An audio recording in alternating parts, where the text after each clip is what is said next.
At this point, the Ratchet and Clank series has become no stranger to massive game-breaking tricks. We're talking tricks that make the game finish in a few minutes. Going Commando, for example, has the Insomniac Museum glitch that lets you skip straight to Bolden, 2/3 of the way into the game. Deadlock has load cancelling, which can spawn you right at Vox, the final boss. Tools of Destruction has been a rather tame game in comparison then. There's heaps of sequence breaks within the large levels themselves, of course, but you're not skipping significant chunks of the game at once. Well, until now. You might have seen a video of mine posted on the channel, recently. That was a speedrun of Tools of Destruction's New Game Plus category, and it was 1.5 minutes long. What even happened? I am Torpedo, and I encourage you to sit back, drink some water, and join me on a deep dive into how pausing the game breaks Tools of Destruction.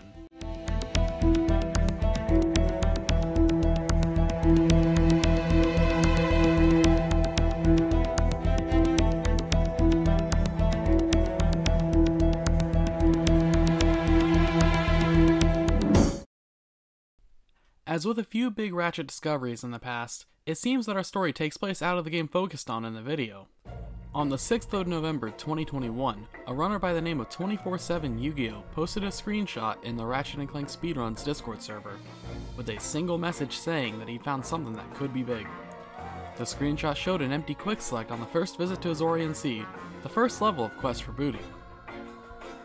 Ratchet and Clank Future Quest for Booty was a little extra game that was released as a sort of sequel to Tools of Destruction. The game served to bridge the gap and cover the events that took place between Tools of Destruction and the originally intended sequel, A Crack in Time.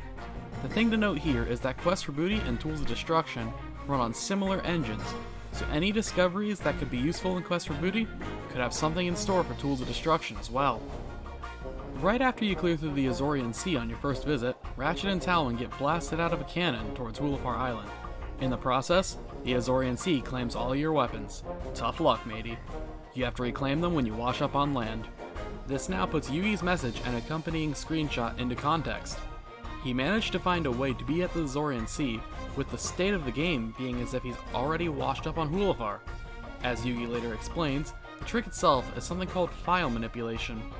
Yugi's interest in file manipulation came from a thing that he had found in A Crack in Time, a game that was already known for full game skips with file manipulation. The method that Yugi was interested in was one that brought the load menu out of the pause menu into normal gameplay. The reveal of a successful debug trigger strategy, which saves 15 minutes in a 20-minute category, was what brought Yugi to Quest for Booty to experiment. While he was here, he figured he may as well have tested the trick that he had found in A Crack in Time in Quest for Booty. What Yugi does here is he unpauses the game on the same frame that he hits load in the pause menu. This will unpause the game, but then give you the PS3 load menu on top of regular gameplay. From here, you're able to load a file, and during the load, pause the game to load another file. It turns out that these loads stack together. The first file loaded gives you the location of your manipulated file, and the second file gives you the state of the game. In Yugi's example, he did the file manipulation from Hulafar Island to load an Azorian Sea save file, which results in the screenshot that we're looking at right now. While this was a good find for Quest for Booty, the scope of time save using file manipulation is rather limited, however. The current use that it has is for a 5-second time save in any % no debug trigger, where upon finishing Lithuan, you load an Azorian Sea save file that you made at the beginning of the run to go and trigger the finale early. The story of file manipulation in Tools of Destruction is quite a bit different. Shortly after Yugi finished with experimenting in Quest for Booty, he and a few people, including Mobius, myself, and Killa Lombax, all got to work looking for the holy grail in this game, the elusive auto-scroller skip. If this was discovered, this could save up to 16 minutes of purely unskippable, on-rails ship sections from New Game Plus and any % runs. This is where it takes a weird turn. While you can still load the game in the unpaused state, it's much more difficult to actually get the second menu to come up. This means that more often than not, the game just loads like normal. You can still get the menu, however, but the timing is rather tight.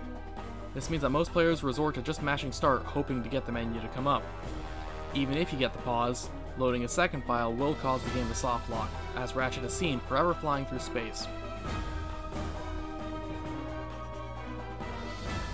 This seemed to kill most leads for potential strat ideas, but during one of my own streams, a viewer suggested that I try saving a file in the manipulated state, My initial file manipulation attempts were done between Fast Dune and the Voron asteroid belt, so I was dumbfounded at first that saving a file results in the new save being located on Kerwin, the first level in the game. There is a reason why, however. When you get the pause menu during the load, you don't have a planet in memory at all, so when you go to save a file, it just defaults to the first one in memory. It just so happens to be Planet Kerwin. Loading the file, however, will still give you the soft lock, so you will have to reset your PS3. There was something off from the moment that file was loaded. Normally when loading Kerwin, you have to sit through either a 2-minute cutscene or a 10-second load screen.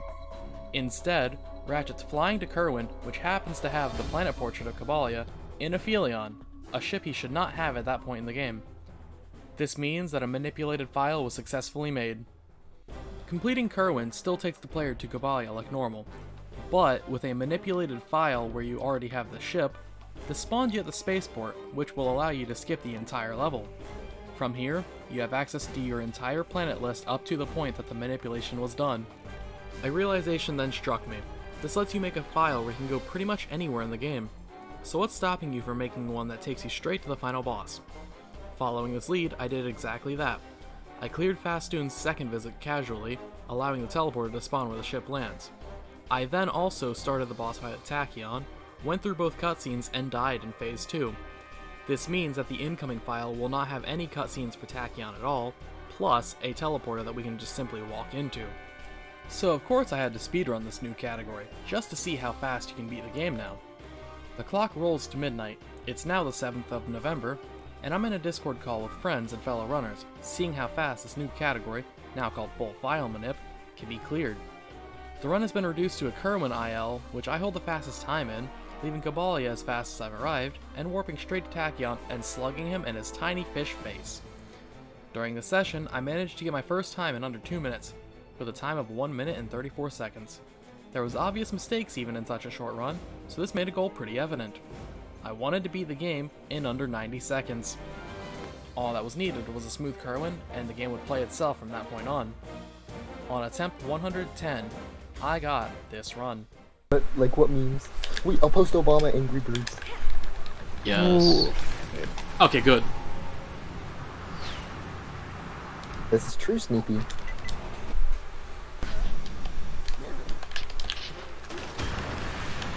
Oh my god, this man. Holy shit, let's go!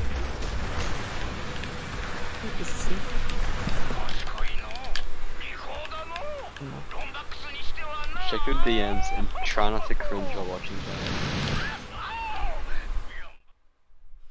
Yes! At the time the script was written, it was around the turn of 2022, and this is where it was looking like discoveries with file manipulation had mostly been solved. Wait, what? Yeah, that happened. On the night of the 18th of January, 2022, the Holy Grail of Tools of Destruction was found. A video was posted by Yugi to his channel, and I'd made a post about it myself on Twitter to raise awareness for it. The collective reaction of it was one of awe, to say the least. Auto-scroller skip had been found. What differs from the setup mentioned earlier in this video is that in Yugi's video, he quits out of the game to the cross-menu bar once he makes a save file, rather than trying to load into the file. From here, you'll go back into the game and load the file like normal. When you go into the file, complete Kerwin and arrive in Cabalia, you'll see that you'll have access to the level right after the ship level. In this case, it's Mukau right after Fast Tune. When you head there in your ship, this time you'll arrive on Mukau, successfully skipping the ship level. Doing this for all 3 ship levels can save up to 10 minutes in any percent and in New Game Plus, and new records have actually been set using these tricks too. Not all the time save has been realized yet due to the finicky nature of the trick, however. This is complicated further by also needing to perform this trick 3 times in one run, and fast. The current times sit at 48:30 and 37:24 for any percent in New Game Plus respectively, both set by myself. And that's where things stand today with file manipulation and tools of destruction. There are further discoveries being made to this day, as well as ideas to reroute the entire 100% category around auto-scroller skips. Whether or not this will all see use in runs will become evident in time. I hope you all enjoyed the video, and if you did, please consider leaving a like or subscribing. I plan on making more content like this in the future, so I would appreciate the support. I also stream speedruns and challenge runs on Twitch as well, so feel free to follow me there too if you'd like. Until next time, keep going fast.